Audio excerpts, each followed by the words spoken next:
வணக்கம். நீங்க கொடுத்த இந்த வரலாற்று நாவலை நான் படிச்சு முடிச்சதிலிருந்து என் மனசு முழுக்க அந்த 16ஆம் நூற்றாண்டிலேயே தான் சுத்திட்டு இருக்கு. அப்படியா? ஆமா, ஒரு பக்கம் முடிவே இல்லாத அந்த பசிபிக் பெருங்கடல், இன்னொரு பக்கம் ஸ்பானிய சாம்ராஜ்யத்தோட அந்த ஒரு பேராசை, இதுக்கு நடுவுல ஆண்ட்ரேஸ் டி உருதனெட்டான்னு ஒருத்தர். ம். மணிலாவிலிருந்து மெக்சிகோவுக்கு ஒரு வழியை கண்டுபிடிக்கணும், அதுதான் அவரோட வேலை. ஆனா அந்த காலத்துல அது ஒரு தற்கொலை முயற்சி மாதிரி. சரிதான். இன்னைக்கு நம்ம பார்க்க போறது அந்த வரலாற்று பயணத்தை பத்தியும், அந்த பயணத்தோட கொந்தளிப்புக்குள்ள இந்த நாவல் ரொம்ப அழகா பின்னி இருக்கிற ஒரு காதல் கதையை பத்தியும் தான். ஆமா. இது ஒரு அருமையான தொடக்கம்.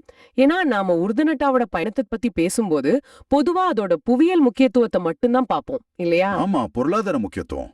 ஆனா இந்த நாவல் அந்த வரலாற்று சம்பவத்துக்கு ஒரு மனித முகத்தை கொடுக்குது.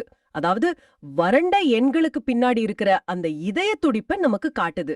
இது வெறும் கடல் வழிய கண்டுபிடிச்ச கதை இல்ல, கடலுக்கு நடுவுல தொலைஞ்சு போகாத மனித உணர்வுகளோட கதையும் கூட. சரி, அப்போ நாம முதல்ல அந்த புவியியல் புதிரைய அவிழ்ப்போம்.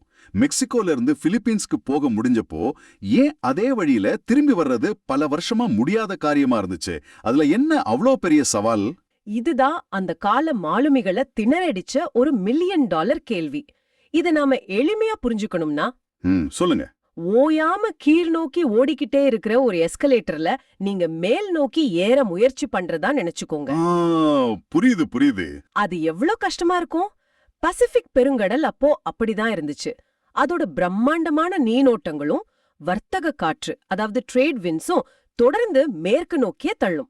அப்போ கிழக்கு நோக்கி வர்றதுங்கிறது அது அந்த ஓயாத இயற்கை சக்திக்கு எதிரா உங்க சின்ன மரக்கப்பலை செலுத்துறதுக்கு சமம்.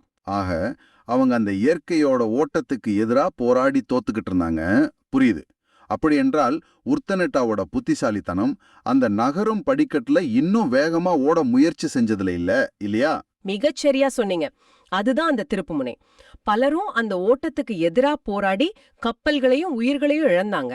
ஆனா உர்தனெட்டா ஒரு மாலுமி மட்டும் இல்ல, அவர் ஒரு சிறந்த விஞ்ஞானி. வானியல், கணிதம், கடல் நீரோட்டங்கள்னு எல்லாத்தையும் பல வருஷமா ஆய்வு செஞ்சவர். அவர் அந்த கீழ்நோக்கி ஓடுற எஸ்கலேட்டரை தவிர்த்துட்டு ஓரமாக இருக்கிற ஒரு மறைக்கப்பட்ட படிக்கட்டு தேடினார். அதாவது ஒரு புது வழியை கண்டுபிடிச்சார். ஆமா.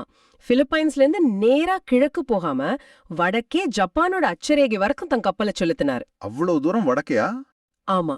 ஏன்னா அந்த உயரத்துல காத்து கிழக்கு நோக்கி வீசணும், குரோஷியோங்கிற ஒரு சக்தி வாய்ந்த நீரோட்டம் அமெரிக்காவை நோக்கி போகணும்னு அவர் கணிச்சிருந்தாரு. இது ஒரு பெரிய சூதாட்டம் மாதிரி தெரியுதே. ஒரு மாபெரும் சூதாட்டம் தான். ஆனா அவரோட அறிவியல் கணக்கு ஜெயிச்சது. அந்த புது வழி அடுத்த 250 வருஷத்துக்கு ஆசியா, அமெரிக்கா இந்த மூன்றையும் இணைக்கிற ஒரு வர்த்தக பாலமா மாறிச்சு. உலகின் முதல் உண்மையான உலகமயமாக்கப்பட்ட வர்த்தக பாதை அதுதான். நினைச்சு பார்க்கவே பிரமிப்பா இருக்கு. ஒரு தனி மனுஷனோட அறிவியல் அறிவு உலக வரைபடத்தையே மாத்திருக்கு. ஆனா இந்த கண்டுபிடிப்புக்கு பின்னாடி இருந்த மனித உழைப்பு, அந்த பயணத்தோட கடினத்தன்மை பற்றி இந்த நாவல் விவரிக்குது. 4 மாசம் 12,000 மைல்கள் அந்த கப்பல்ல வாழ்க்கை எப்படி இருந்திருக்கும்? ரொம்பவே கொடூரமா இருந்திருக்கும். சான் பெட்ரோங்கிற அந்த கப்பல் இன்னைக்கு நாம பார்த்தா ஒரு சின்ன மரப்பெட்டி தான். அதுக்குள்ள நூத்துக்கணக்கான மாலுமிகள். சில வாரங்கள்லயே அவங்க கொண்டு வந்த இறைச்சி, ரொட்டி எல்லாம் அழுகிடும். குடித்தண்ணீர்ல பாசி பிடிச்சிடும். அப்புறம் அவங்க சாப்பாடு கப்பல் பிஸ்கட்னு சொல்ற அந்த கல் மாதிரி இருக்கிற ரொட்டியும் புழு நெழிஞ்ச தண்ணியும் தான். ஐயோ! இதையெல்லாம் விட கொடியது ஸ்கர்விங்கிற நோய், வைட்டமின் சி குறைபாடு. அதனால ஈறுகள்ல ரத்தம் கசிஞ்சு, பற்கள் விழுந்து, மெதுவா உடம்பு செயல் இழந்து மரணம்.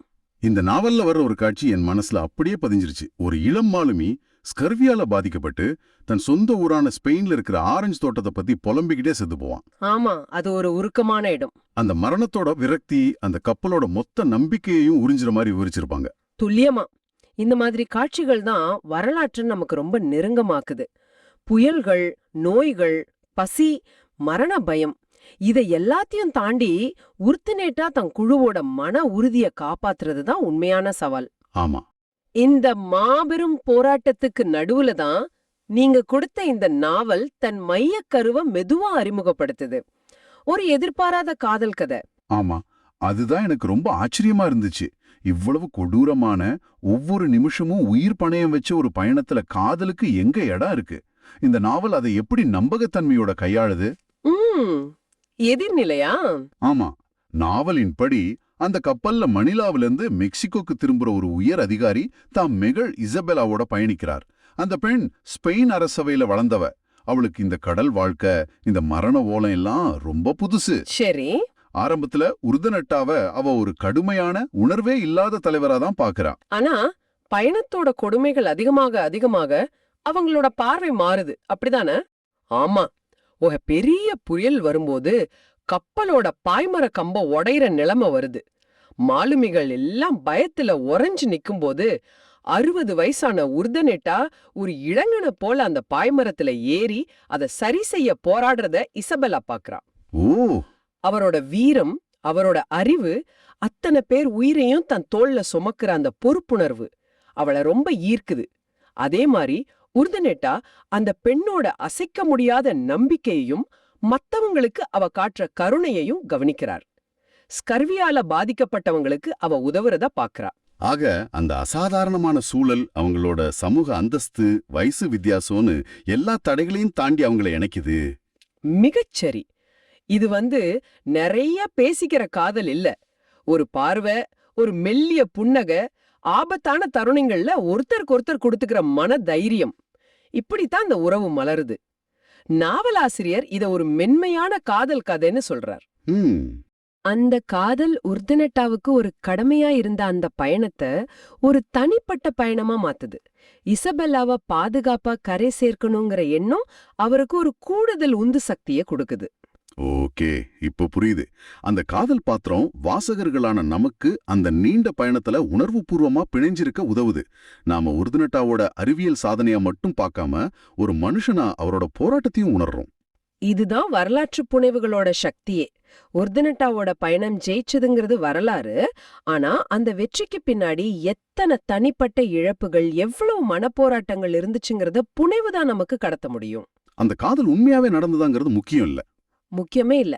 ஆனா அப்படி ஒரு உணர்வு இருந்திருக்க கூடுங்கிற கற்பனை அந்த வரலாற்று நிகழ்வு உயிரோட்டம் உள்ளதா மாத்துது. உலகளாவிய வர்த்தக பாதைக்கு அடித்தளம் போட்டு ஸ்பானிஷ் சாம்ராஜ்யத்தை உச்சத்துக்கு கொண்டு போச்சு. அதே சமயம் நாம ஆராய்ஞ்ச இந்த நாவல் நமக்கு காட்டுற இரண்டாவது பாடம் என்னன்னா, ஒவ்வொரு பெரிய வரலாற்று நிகழ்வுக்கு பின்னாலையும் தனிப்பட்ட மனிதர்களோட கதைகள் மறைஞ்சிருக்கு. அவங்களோட தியாகங்கள், நம்பிக்கைகள், அவங்களோட அன்பு, இதெல்லாம் அந்த வரலாற்றோட பக்கங்கள்ல எழுதப்படாம இருக்கலாம். ஆனா அவையே அந்த வரலாற்றை இயக்கிய சக்திகளை கூட இருந்திருக்கலாம். சுருக்கமா சொன்னா, இந்த நாவல் உர்தனெட்டாவை ஒரு வரைபடத்துல இருக்கிற கோடா பார்க்காம ரத்தமும் சதையும் கொண்ட பிரேமிக்க தெரிஞ்ச ஒரு மனுஷனா நமக்கு அறிமுகப்படுத்துது. அது அந்த வரலாற்று பயணத்தை வெறும் பதிவா இல்லாம ஒரு உயிரோட்டமுள்ள அனுபவமா மாத்துது. இறுதியா நீங்க யோசிக்கிறதுக்கு ஒரு விஷயம், நாம வரலாற்ற பெரும்பாலும் பேரரசர்களோட வெற்றிகளாகவும் போர்களோட தேதிகளாகவும் தான் படிக்கிறோம், இல்லையா? ஆமா, உண்மைதான். ஆனா உர்தனெட்டாவோட பயணத்தின் வெற்றிக்கு பின்னாடி ஒரு பெண்ணை பாதுகாப்பா கரை சேர்க்கணுங்கிற ஒரு தனிப்பட்ட ஆசை ஒரு காரணமா இருந்திருக்கலான்னு கற்பனை பண்றது வரலாற்று பத்தின நம்ம பார்வையை எப்படி மாத்துது? ஒருவேளை வரலாற்றோட மற்ற மகத்தான திருப்பு முனைகளுக்கு பின்னாலையும் நம்ம அறியாத இது போன்ற தனிப்பட்ட சொல்லப்படாத கதைகள் தான் உண்மையான உந்து சக்தியா இருந்திருக்குமோ?